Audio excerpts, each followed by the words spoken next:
That's 5-1. Besides, they are all fresh.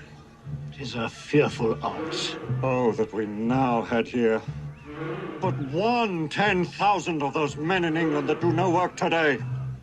What's he that wishes so? My cousin Westmoreland? No, my fair cousin. If we are marked to die, we are enough to do our country loss. And if to live, the fewer men, the greater share of honor. God's will, I pray thee, wish not one man more. Rather, proclaim it, Westmoreland, through my host, that he which hath no stomach to this fight, let him depart. His passport shall be made, and crowns for convoy put into his purse. We would not die in that man's company that fears his fellowship to die with us.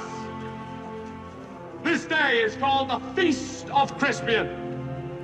He that outlives this day and comes safe home will stand at tiptoe when this day is named, and rouse him at the name of Crispin. He that shall see this day and live old age will yearly, on the vigil, feast his neighbors and say, tomorrow is Saint Crispin's. Then will he strip his sleeve and show his scars and say, these wounds I had on Crispin's day. Old men forget, yet all shall be forgot, but he'll remember with advantages what feats he did that day. Then shall our names, familiar in their mouths as household words, Harry the King, Bedford and Exeter, Warwick and Talbot, Salisbury and Gloucester, be in their flowing cups freshly remembered. This story shall the good man teach his son, and Crispian shall ne'er go by from this day to the ending of the world, but we in it shall be remembered. We few, we happy few, we band of brothers, for he today that sheds his blood with me shall be my brother. Be he ne'er so vile, this day shall gentle his condition. And gentlemen in England now abed shall think themselves accursed they were not here, and hold their manhoods cheap, whiles any speaks that fought with us upon St. Crispin's Day!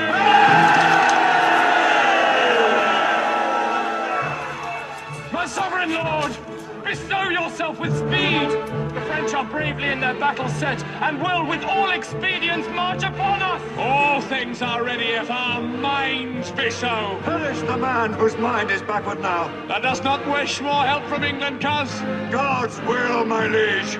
Would you and I alone, without more help, can fight this royal battle? You know your places. God be with you all.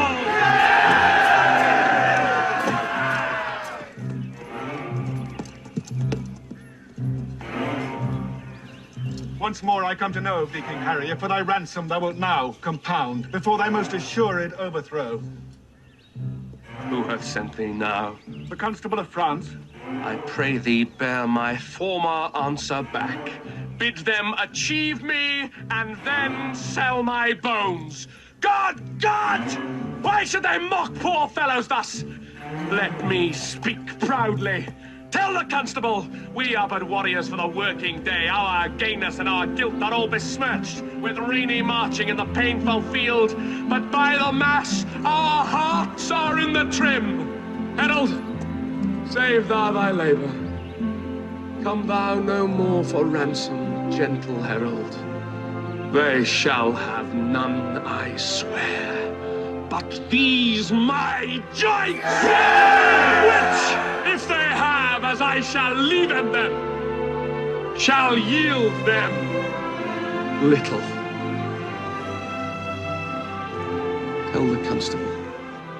I shall, King Harry. And so fare thee well.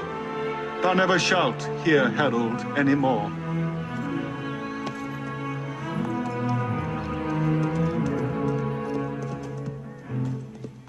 My lord, Most humbly on my knee, I beg the leading of the varmint. Take it. Brave yoke. Now, soldiers, march away.